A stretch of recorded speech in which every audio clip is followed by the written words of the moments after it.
Hello students, कैसे हैं आप सब। मैं कविता आईसीटी वर्चुअल क्लासेस में आपका स्वागत करती हूं और उम्मीद करती हूं आप सभी अच्छे होंगे और स्वस्थ होंगे। सो क्लास हम कंटिन्यू करेंगे चैप्टर नंबर 9, जिसमें हम देख रहे थे कि जो फूड का जो प्रोडक्शन है उससे कैसे इन्हांस किया जाए, उसकी क्या क्या स्ट्रैटेजीज होती हैं। तो आपने प्रीवियस लेक्चर में पढ़ा था प्लांट ब्रीडिंग के बारे में और ग्रीन रिवॉल्यूशन यानी हरित क्रांति के बारे में आपने पढ़ा था, जिसमें आपने देखा था जो वीट और राइस का जो प्रोडक्शन है वो इन्हांस हुआ था। तो आज हम एक नया टॉपिक स्टार्ट करेंगे, उससे पहले हम एक क्विक रिवीजन कर लेंगे। तो आइए चलते हैं स्मार्ट बोर्ड की तरफ। तो क्लास कल हमने बात की थी ग्रीन रिवॉल्यूशन यानी हरित क्रांति के बारे में, जिसमें जो हरित क्रांति है वो किससे रिलेटेड थी, वो फसलों से रिलेटेड थी।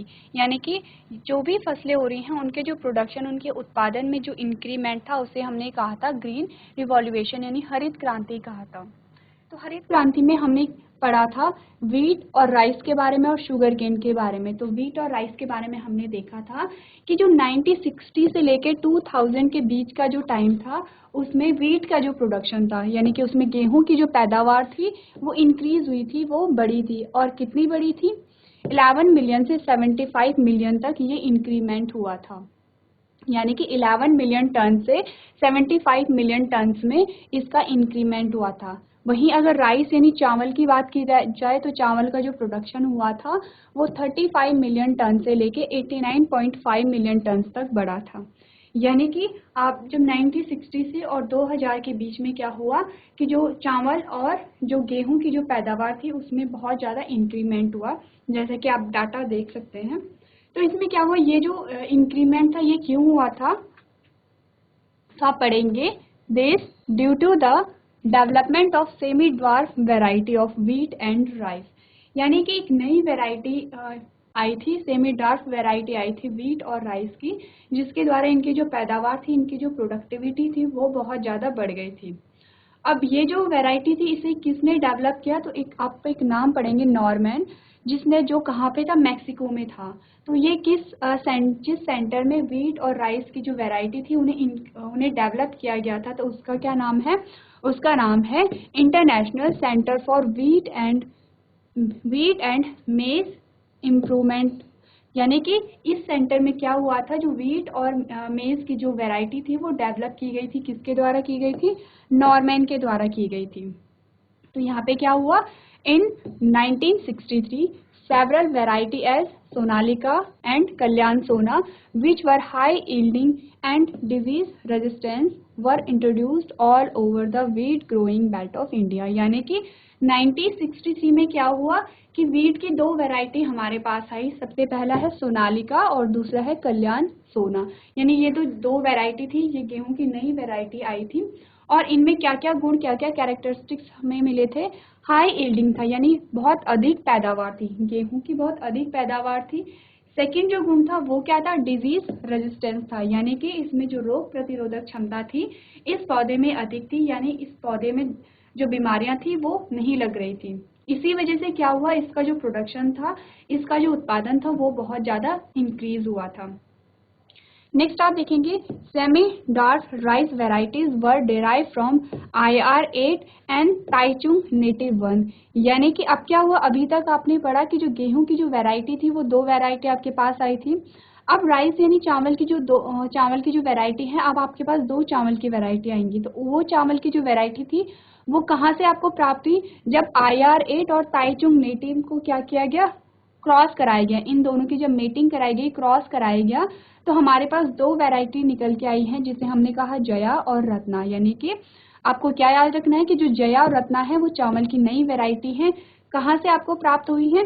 IR8। अब IR8 कहाँ की वैरायटी है? आप देखेंगे developed eight international rice research institute Philippines. यानी कि जो IR8 है वो फिलीपींस से बिलोंग करती है, और जो ताइचुंग नेटिव 1 है वो कहाँ से बिलोंग करती है? From Taiwan. इन दोनों वैरायटी की जब मीटिंग कराई गई तो क्या हुआ? The derivatives were introduced in 1966। Later better yielding semi dwarf variety Jaya and Ratna were developed in India. यानी कि यहाँ पे क्या हुई, नई वैरायटी हमें देखने को मिली थी, जिससे कि गेहूं और चावल की पैदावार में बहुत ज़्यादा इंक्रीमेंट हुआ। तो मैंने कल आपको बताया था कि आपको एक तो वैरायटी के नाम याद रखने हैं, यानी कि गेहूं की कौन सी वैरायटी है, सोनालिका और कल्याण सोना, और राइस की कौन सी वैरायटी है, जया एंड रत्ना। अब जया एंड रत्ना कहाँ से हमें प्राप्त हुई, दो वैरायटी को जब मेटिंग कराई गई, दो वैरायटी का जब क्रॉस कराया गया, तो जब दो वैरायटी का क्रॉस कराया गया तो वो दो वैरायटी कौन थी, IR8 थी और ताइचुंग नेटिव 1 थी। IR8 कहाँ से बिलोंग करती है, फिलीपींस से बिलोंग करती है। ताइचुंग नेटिव 1 कहाँ से बिलोंग करती है, ताइवान से बिलोंग करती है। तो नेक्स्ट जो हरित क्रांति में आया था वो शुगर केन आया था। शुगर केन में हमारे पास शुगर केन की दो वैरायटी आई थी।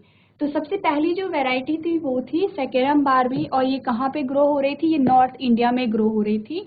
पर क्या था, इसमें शुगर कंटेंट कम था और इसकी पैदावार भी कम हो रही थी। यानी सबसे पहले हमने बात की सेकेरम बारबी की, जो कि नॉर्थ इंडिया में पैदा हो रही थी और इसका जो शुगर कंटेंट था यानी इसकी जो पैदावार थी वो बहुत कम थी। जैसे कि आप यहाँ पे देख सकते हैं कि यहाँ पे क्या है, ये झाड़ी जैसा जो शुगर केन का जो पौधा है, जो गन्ने का जो पौधा है, ये झाड़ी जैसा आपको दिख रहा है। इसका जो तना है वो मोटा नहीं है। अगर तना ही मोटा नहीं होगा तो शुगर कंटेंट जो होगा उसमें कम होगा। नेक्स्ट हमने जो सेकेंड वैरायटी थी उसकी बात की, वो है सेकेरम ऑफिसिनेरम।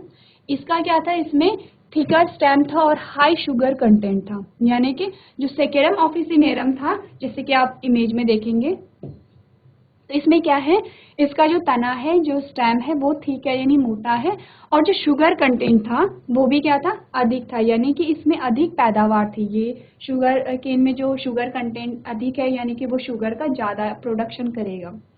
तो यहाँ पे आपने डिफरेंस देखा कि जो सेकेरम बारबी है उसका तना क्या है, बहुत पतला है, शुगर कंटेंट कम है, पैदावार कम है उसकी। और सेकेरम ऑफिसिनेरम क्या है, इसका जो तना है वो मोटा है और इसकी पैदावार अधिक है। अब क्या हुआ कि जब ये जो सेकेरम ऑफिसिनेरम था ये कहाँ पे ग्रो हो रहा था, ये साउथ इंडिया में हो रहा था। तो जब नॉर्थ इंडिया में जो शुगर की पैदावार को बढ़ाने के लिए या शुगर केन को ग्रो कराने के लिए क्या हुआ, जो सेकेरम ऑफिसिनेरम था उसे कहाँ पे उगाया गया, उसे नॉर्थ में उगाया गया। तो जब इसे नॉर्थ में उगाया गया तो ये नॉर्थ में नहीं हुआ, यानी ये अच्छे से ग्रो नहीं हुआ। तो आप पढ़ेंगे but did not grow well in north India. कौन, जो सेकेरम ऑफिसिनेरम था वो नॉर्थ इंडिया में अच्छे से ग्रो नहीं हो पाया। तो उसके बाद क्या किया गया, these two species were successfully crossed to get sugarcane varieties combining the desired qualities of high yield, thick stem, high sugar and ability to grow in the sugarcane areas of North India। यानी कि यहाँ पे क्या हुआ कि इन दोनों varieties को, कौन सी वैरायटी, जो ये सेकेरम बारबी था और जो सेकेरम ऑफिसिनेरम था, इन दोनों को क्रॉस कराया गया। जब इन दोनों को क्रॉस कराया गया, जो नई वैरायटी मिली उसमें क्या क्या गुण देखने को मिले थे, हाई यील्डिंग यानी बहुत पैदावार देखने को मिली थी, क्योंकि इसका जो तना था वो थिक था और तने में जो शुगर था वो क्या था, वो भी हाई था। प्लस इसमें कौन सी एबिलिटी पाई जा रही थी कि ये नॉर्थ इंडिया में ग्रो हो रहा था, नॉर्थ इंडिया में इसकी जो पैदावार थी वो बहुत अच्छी देखने को मिली थी। तो ये किसके द्वारा हो सका, ये हो सका ब्रीडिंग के द्वारा। नेक्स्ट आप देखेंगे कि जो हाइब्रिड मेज है या ज्वार बाजरा है, have been successfully develop in India. Hybrid breeding have led to the development of several high yielding varieties resistance to water stress. यानी कि यहाँ पे ऐसी नई बहुत सारी वेराइटीज को लाया गया कि जो क्या होती हैं, जो इन्वायरमेंटल कंडीशंस होती हैं उनके अनुसार अपने आप को ढाल सकती हैं। तो ये आपने कल पढ़ा था।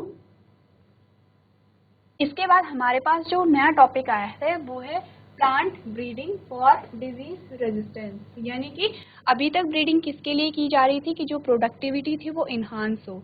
अब जो प्लांट ब्रीडिंग कराई जाएगी वो किसके लिए कराई जा रही है कि डिजीज रेजिस्टेंस हो, यानी कि जो फसलों में जो भी यहाँ पे डिजीज लग रहे हैं, जो भी रोग लग रहे हैं, फसलें उससे खराब ना हो। तो आप देखेंगे कि several fungal, bacterial and viral pathogens affect the yield and quality of plant product. यानी कि बहुत सारी जो फंगस होती हैं, बहुत सारे जो बैक्टीरिया होते हैं, यानी कि जीवाणु और विषाणु होते हैं, वो क्या करते हैं, वो प्लांट को इफेक्ट करते हैं, यानी फसलों को इफेक्ट करते हैं, फसलों की क्वालिटी को खराब करते हैं। और क्या करते हैं, जो प्रोडक्शन होता है उससे, जैसे कि आपने देखा होगा कि कभी कभी फसलें पूरी खराब हो जाती हैं क्योंकि कभी उन पे कीड़ा लग जाता है। और तो ऐसे तरीके से क्या होता है कि जो प्रोडक्ट होते हैं वो खराब हो जाते हैं, उनकी क्वालिटी भी क्या होती है, खराब हो जाती है। To minimise this loss disease resistance varieties were developed, यानी कि इन ये जो लॉस है, ये जो हानि हो रही है, यानी कि फसलों के खराब होने से जो भी हानि हो रही है, इससे बचने के लिए क्या किया गया, डिजीज रेजिस्टेंस वैरायटी को इंट्रोड्यूस कराया गया, यानी कि उन वैरायटी को पैदा किया गया, उन वैरायटीज को बनाया गया जिनमें क्या थी, जिनमें जो बीमारियां थी, जो डिजीज थी वो नहीं लग रही थी, यानी कि फसलें खराब नहीं हो रही थी। Breeding is carried out by conventional method और बाय म्यूटेशन ब्रीडिंग, यानी कि मैंने आपको बताया था कि जब भी ब्रीडिंग होती है तो ब्रीडिंग कितने प्रकार से होती है, 3 प्रकार से यहाँ पे प्लांट ब्रीडिंग कराई जा रही थी। सबसे पहला था हाइब्रिडाइजेशन। अब हाइब्रिडाइजेशन में क्या हो रहा है, हाइब्रिडाइजेशन यानी संकरण। अब संकरण को यदि हम साधारण भाषा में कहें तो हमने क्या कहा था, मिक्सिंग हो रही है, आप मिक्स कर रहे हो कैरेक्टर्स को। तो आपने क्या किया कि कोई ऐसी वैरायटी थी जो कि बहुत जल्दी, जिसपे जो बीमारियां लग जा रही थी, डिजीज लग जा रही थी, आपने उससे एक ऐसे प्लांट को लिया, फिर आपने दूसरा एक ऐसा प्लांट लिया जो डिजीज रेजिस्टेंस था, यानी कि उस पर क्या थी, बीमारियां नहीं लग रही थी। आपने दोनों की ब्रीडिंग कराई, दोनों का क्रॉस कराया, तो जो नया पौधा आपके पास आएगा, जो नई आपको जो जनरेशन देखने को मिलेगी, उसमें से कुछ तो ऐसे पौधे होंगे जिनमें बीमारियां देखने को मिलेंगी, लेकिन कुछ ऐसे होंगे जिनमें बीमारियां देखने को नहीं मिलेंगी। तो ये क्या है, हाइब्रिडाइजेशन आपने किया। नेक्स्ट जो पार्ट आता है, म्यूटेशन आता है। म्यूटेशन क्या होता है कि म्यूटेशन जब जेनेटिक स्ट्रक्चर में चेंजेस आते हैं, आपको मैंने म्यूटेशन के बारे में बताया था कि म्यूटेशन कैसे होता है, जब भी जेनेटिक जो मटेरियल होता है उसमें चेंजेस आता है, या तो उसके नंबर में चेंजेस आएंगे या फिर उसके सीक्वेंस में चेंजेस आएंगे, तो उसके द्वारा जो भी चेंज होगा उसे हमने क्या कहा था, म्यूटेशन कहा था। और लास्ट वन आता है breeding with wild variety. Wild variety यानी कि जो उसकी ही जो दूसरी वैरायटी है, यानी कि वाइल्ड वैरायटी से अगर उसकी क्या करा दी जाए, क्रॉस करा दिया जाए, तो फिर भी क्या होता है, फिर भी एक नया कैरेक्टर देखने को मिलता है। तो ये जो सारे जो प्रोसेस होते हैं, ये किस लिए कराए जाते हैं, डिजीज रेजिस्टेंस वैरायटी को प्राप्त करने के लिए कराए जाते हैं। नेक्स्ट हमारे पास आता है steps for breeding disease resistance plants, यानी जो डिजीज रेजिस्टेंस प्लांट को प्राप्त करने के लिए हमारे पास क्या होते हैं, कुछ स्टेप्स दिए गए हैं। तो सबसे पहला क्या आता है, selection of genome with disease resistance trait, यानी कि सबसे पहले हमने क्या किया, हमने उस वैरायटी को देखा, उस प्लांट को देखा कि जो क्या था, डिजीज रेजिस्टेंस था, यानी कि वो जल्दी से बीमार नहीं हो रहा था। जैसे कि हमने यहाँ पे एग्जाम्पल देखे थे कि ये एक पौधा है और ये क्या है, ये है, इसमें डिजीज लग जा रही है, यानी कि यहाँ पे क्या है, यहाँ पे क्या है, यहाँ पे ये जल्दी से यहाँ पे डिजीज लग जा रही है। और ये जो पौधा है ये क्या है, डिजीज रेजिस्टेंस है, ये क्या है, डिजीज रेजिस्टेंस है। और ये एक अन्य पौधा है, ये भी क्या है, ये भी डिजीज रेजिस्टेंस है। तो यहाँ पे आपने क्या किया, सिलेक्शन किया यहाँ पे कि आप देखेंगे कि कौन सा डिजीज रेजिस्टेंस प्लांट है, आपके पास ये भी उपलब्ध है और ये भी उपलब्ध है, दोनों में से आप किसी को भी ले सकते हो। नेक्स्ट आपने क्या किया, mating of the selected parent, यानी कि आपने आप पेरेंट को सेलेक्ट किया, आपने माना इसे और इसे सेलेक्ट कर दिया, तो इनकी क्या करा दिया आपने, इन्हें सेलेक्ट कर दिया कि इन दोनों की क्या कराएंगे, मेटिंग कराएंगे। नेक्स्ट जो स्टेप आता है, आपने क्या किया, selection of a superior hybrid. अब जब इनका आपने क्रॉस कराया तो आपके पास बहुत सारे यहाँ पे प्लांट्स देखने को मिले।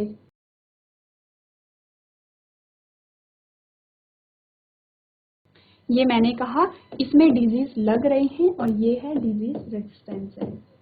अब जब इनकी क्रॉस कराई गई तो यहाँ पे आपको F1 जनरेशन यानी पहली पीढ़ी में बहुत सारे प्लांट आपको देखने को मिले हैं। अब आप क्या करेंगे, आप सिलेक्शन करेंगे सुपीरियर हाइब्रिड का, यानी ये हाइब्रिड है, ये इनका क्या है, संकरण। संकरण यानी कि इसमें ये जो सारे जो आपको प्लांट मिले हैं, इनमें इसके भी गुण होंगे और इसके भी गुण पाए जाएंगे। अब इनमें से उस प्लांट का हमें सिलेक्शन करना है जो सुपीरियर हो। सुपीरियर मतलब जिसमें जो कैरेक्टर हो वो जैसे डिजीज रेजिस्टेंस का जो कैरेक्टर आपको चाहिए वो हो। तो आपने फिर उसे क्या किया, उसे सेलेक्ट किया। माना इसमें से जो 2 पौधे आए वो डिजीज रेजिस्टेंस के आए, ये जो 2 पौधे थे ये डिजीज रेजिस्टेंस के थे, और ये 2 पौधे आए ये डिजीज वाले आए, यानी यहाँ पे क्या हो रही है, यहाँ पे डिजीज लग रही है, और ये जो 2 पौधे हैं यहाँ पे बीमारियां नहीं लग रही हैं। तो आपने क्या किया, इन दोनों का यहाँ पे सिलेक्शन कर लिया है। नेक्स्ट आप क्या करेंगे, testing of the hybrid for the superior variety. अब इसे आप टेस्ट करेंगे कि आपने क्या किया, इन यहाँ से आपको जो भी आपको दाने प्राप्त हुए तो आपने इन्हें फिर से बो दिया और इनकी टेस्टिंग की कि यहाँ पे जो डिजीज इनमें लग रही है या नहीं लग रही है। तो आपने फिर उसे टेस्ट किया एंड लास्ट में आपने क्या किया, जब आपको मिला कि ये जो दोनों ही प्लांट हैं यानी ये जो वेराइटी है ये डिजीज रेजिस्टेंस वेराइटी है, तो फिर आपने इसे रिलीज कर दिया। तो यहाँ पे रिलीज का मतलब है कि आपने फिर इसे सेल कर दिया, या फिर अब आगे से आप क्या होगा, आप कौन सी वेराइटी का यूज करेंगे, कौन से प्लांट्स का यूज करेंगे, इन्हीं प्लांट्स का यूज करेंगे क्योंकि इसमें क्या है, डिजीज रेजिस्टेंस है। तो हमने देखा कि माने कि ये क्या थे, ये दोनों वीट के ही पौधे थे, यानी ये भी वीट था और ये भी वीट था। ये जो वीट था इसमें बीमारियां बहुत जल्दी लग जा रही थी और फसलें पूरी खराब हो जा रही थी, और ये जो वीट था इसमें बीमारियां नहीं लग रही थी और फसलें खराब नहीं हो रही थी। इन दोनों की आपने क्या करा दी, मेटिंग करा दी, आपने क्रॉस करा दिया।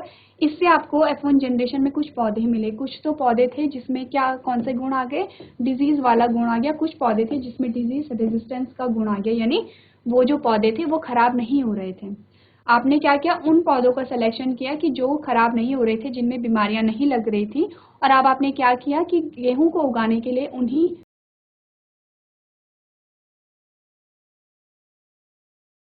आपने क्या किया कि गेहूं उगाने के लिए इन्हीं प्लांट्स का, इन्हीं दानों का यूज किया। तो इस प्रकार से आपको क्या मिली, एक डिजीज रेजिस्टेंस वैरायटी मिल गई है वीट की। तो ये क्या है, ये जो स्टेप्स हैं आप इन स्टेप्स को अपनी कॉपी में नोट डाउन करेंगे।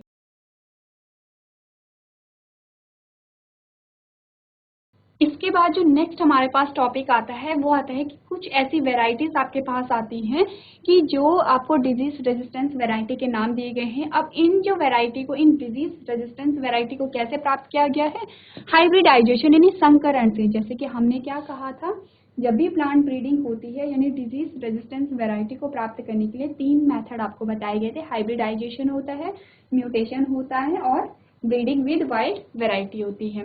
तो ये जो आपके पास कुछ वैरायटी के नाम है, कुछ क्रॉप्स है उनकी वैरायटी है, और कुछ डिजीजेस के नाम दिए गए हैं जिसके लिए वो रेजिस्टेंस है। तो आप पढ़ेंगे some crop varieties breed by hybridisation and selection for disease resistance to fungi, bacterial and viral disease are released. यानी कि आपको कुछ क्रॉप के नाम दिए गए हैं। ये क्या है, कुछ क्रॉप है, कुछ फसलों के आपको नाम दिए गए हैं।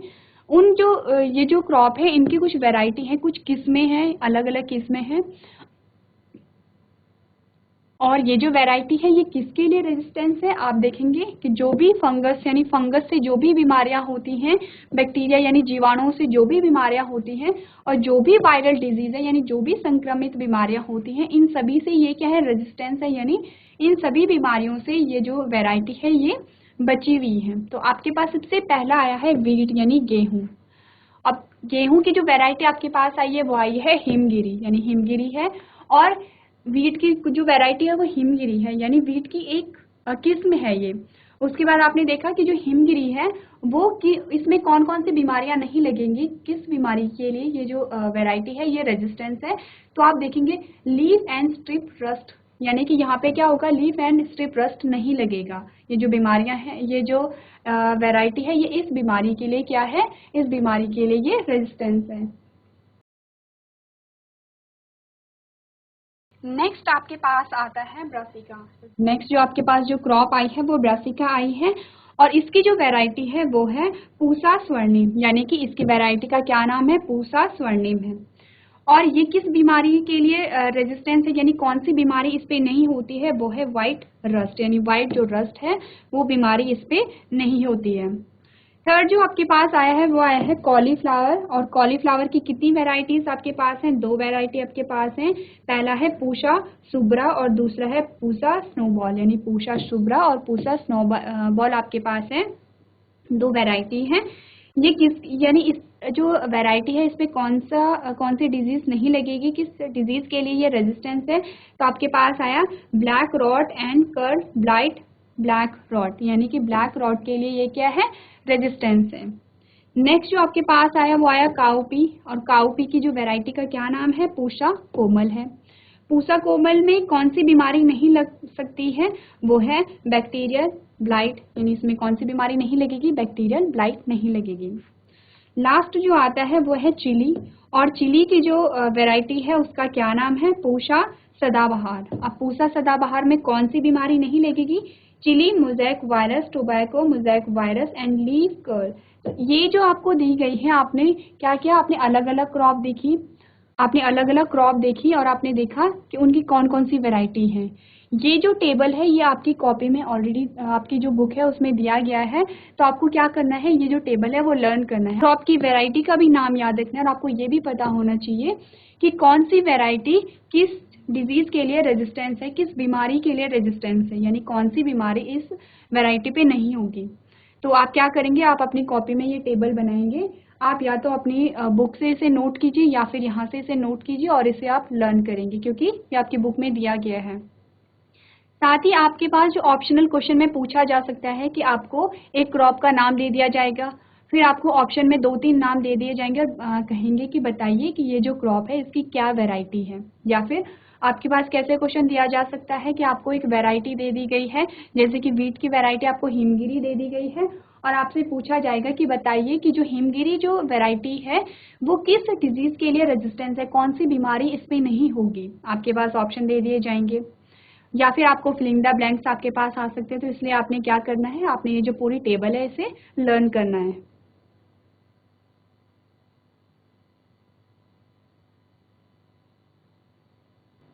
इसके बाद जो नेक्स्ट हमारे पास टॉपिक आता है वो आता है म्यूटेशन। यानी अभी तक हमने क्या देखा कि जो डिजीज रेजिस्टेंस वैरायटी थी वो किसके द्वारा हमने प्राप्त की, हाइब्रिडाइजेशन यानी संकरण के द्वारा। संकरण कैसे होता है, संकरण में हमने क्या किया कि हमने 2 प्लांट का क्रॉस करा दिया। एक प्लांट को हमने ऐसा लिया, एक वैरायटी हमने ऐसे ली कि जिसमें बीमारियां लग रही थी, यानी कि फंगल डिजीज उसमें लग रही थी। उसमें आपने देखा होगा जब प्लांट, आपने फसल देखी होगी और फसलों में आपने देखा होगा कि कुछ वाइट वाइट यानी सफेद सा कुछ उसमें लग जाता है, जिससे क्या होती है, जिससे उससे दाने खराब हो जाते हैं फसलों के, और वहाँ पे पूरी जो फसल होती है वो बर्बाद हो जाती है। तो ये क्या है, ये फंगल डिजीज होती है। जो आप व्हाइटिश आप देखते होंगे, जो फसल है, फसल में जो पौधा होता है, पौधे की टिप में यानी कि सबसे ऊपर आप जहाँ पे बालियां लगती हैं आप वहाँ पे देखेंगे तो वहाँ पे कुछ व्हाइट व्हाइट सा आपको दिखेगा।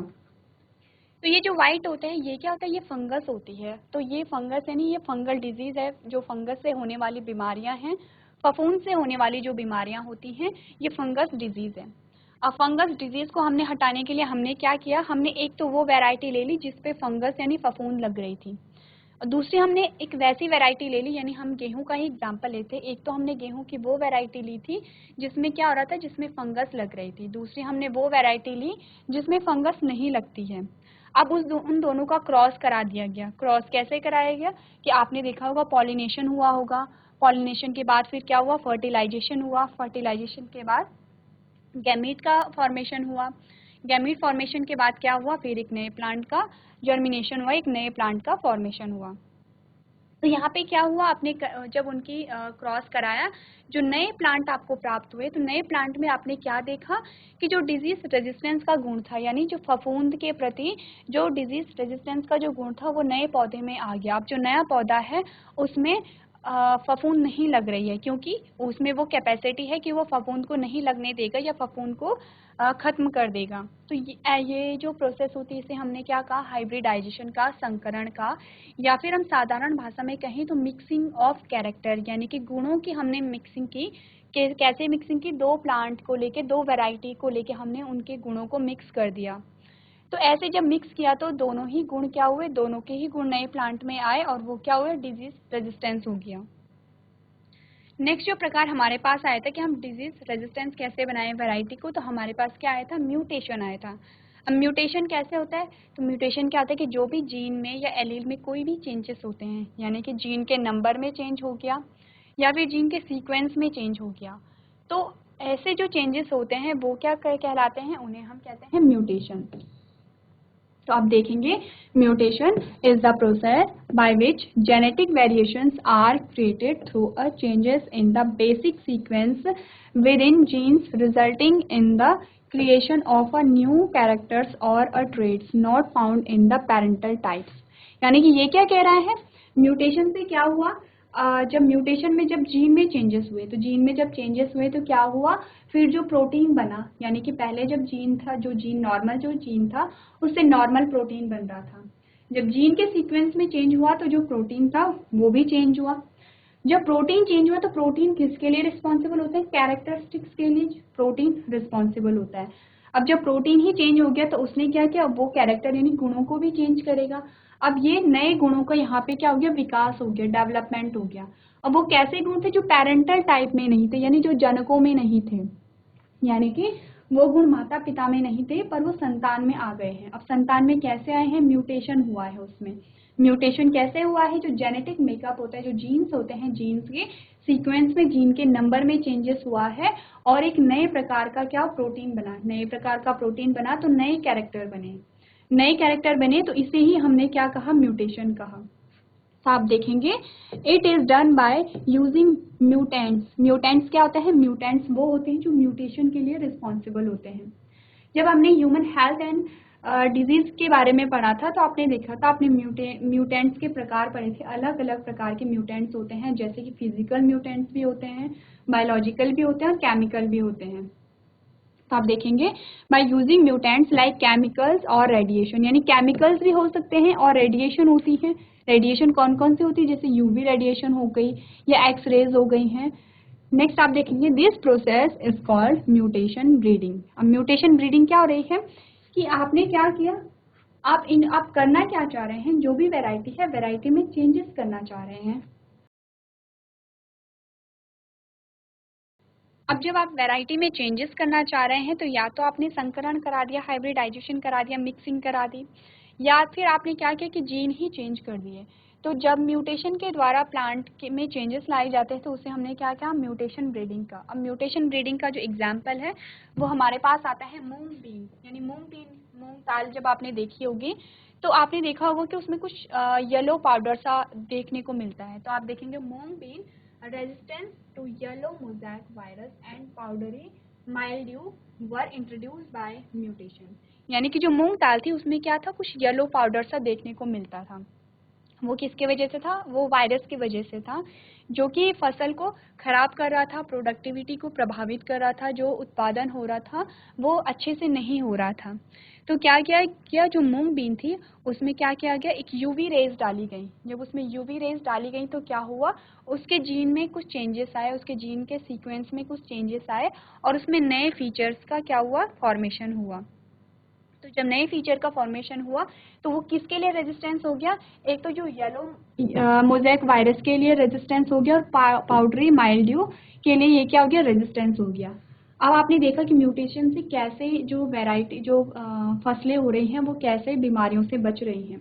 यानी कि जब उसमें यूवी रेज डाली गई होंगी तो उसमें कुछ ऐसे कैरेक्टर आए होंगे, कुछ जीन में चेंजेस हुआ, प्रोटीन में चेंज हुआ और प्रोटीन एक ऐसे कैरेक्टर को जन्म दिया जो कि वायरस से आसानी से लड़ पा रहा था, यानी वायरस को खुद पे हावी नहीं होने दे रहा था और वायरस को डिस्ट्रॉय कर रहा था।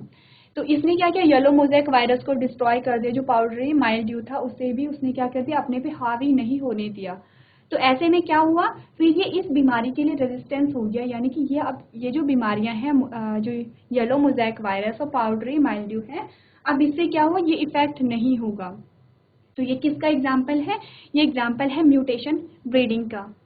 नेक्स्ट आप देखेंगे resistance to yellow mosaic virus in bhindi was transferred from a wild species and resulted in a new variety।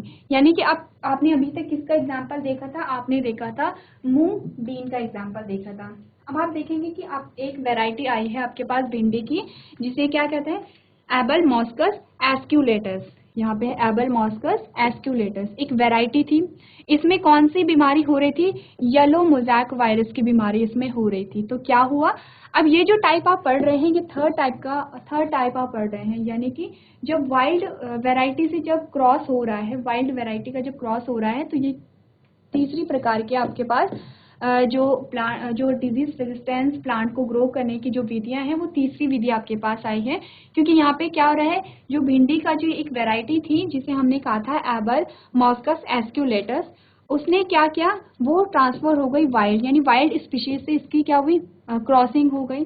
जब वाइल्ड स्पीशीज से इसकी क्रॉसिंग हुई तो एक नई स्पीशीज देखने को मिली थी जिसे कहते हैं एस्क्यूलेंटस, जिसे हमने क्या कहा, एस्क्यूलेंटस कहा, या फिर प्रभानी क्रांति, प्रभानी क्रांति इसे कहते हैं।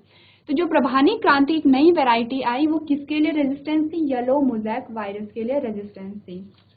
यानी कि अभी तक आपने क्या देखा, आपने देखा कि जो प्लांट ब्रीडिंग कराई जा रही है कि जो फसलों में जो भी रोग लग रहे हैं, जो भी डिजीज लग रही है उसे रोकने के लिए, तो उसमें आपने हाइब्रिडाइजेशन पढ़ा, नेक्स्ट आपने म्यूटेशन पढ़ा, थर्ड आपने देखा कि ब्रीडिंग विद वाइल्ड वैरायटी यानी जंगली वैरायटी से क्या हो रही है अगर मेटिंग करा दी जाए। तो जो म्यूटेशन था वो सेकंड था। अब यहाँ पे जो आपके पास जो भिंडी का जो एग्जाम्पल आया वो थर्ड टाइप में आता है कि जो भिंडी थी जिसकी वैरायटी आपने देखी तो उसने क्या किया, उसने वाइल्ड वैरायटी यानी जंगली वैरायटी से क्या कर दिया, मेटिंग कर दी। यानी कि जो एबल मॉस्कस एस्क्यूलेटस था उसने क्या किया, वाइल्ड वैरायटी से मेटिंग कर दी। और जब वाइल्ड वैरायटी से मेटिंग, वाइल्ड वैरायटी से जब क्रॉस हुआ तो कौन सी नई वैरायटी हमें देखने को मिली थी, हमें प्रभानी क्रांति देखने को मिली थी। तो प्रभानी क्रांति क्या है, प्रभानी क्रांति है जो भिंडी की जो नई नस्ल बनी है, नई वैरायटी बनी है, और ये किसके लिए रेजिस्टेंस थी, ये थी येलो मोज़ेक वायरस के लिए। तो ये आप अपनी कॉपी में जो इम्पोर्टेंट जो पॉइंट्स हैं इसे आप नोट कर सकते हैं।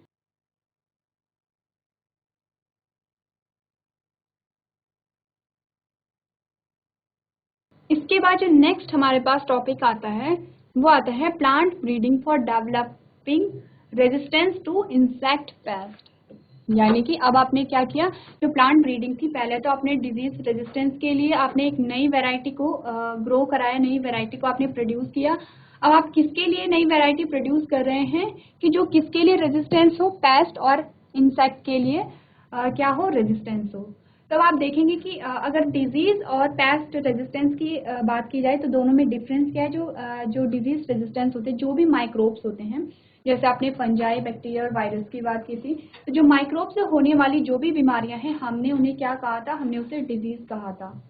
और जो भी एनिमेलिया में जितने ऑर्गेनिज्म आते हैं तो उन्हें किस में रखा गया है, उन्हें इंसेक्ट पेस्ट में रखा गया है। यानी कि इनमें जो इनसे होने वाली जो बीमारियां हैं इनके रेजिस्टेंस के लिए कुछ अलग क्या होंगे, कुछ अलग विधियां होंगी। उसके लिए जो ब्रीडिंग होगी, ब्रीडिंग का अलग अलग आपको एग्जाम्पल देखने को मिलेगा, जैसे कि आपके पास क्या है, एक टेबल है।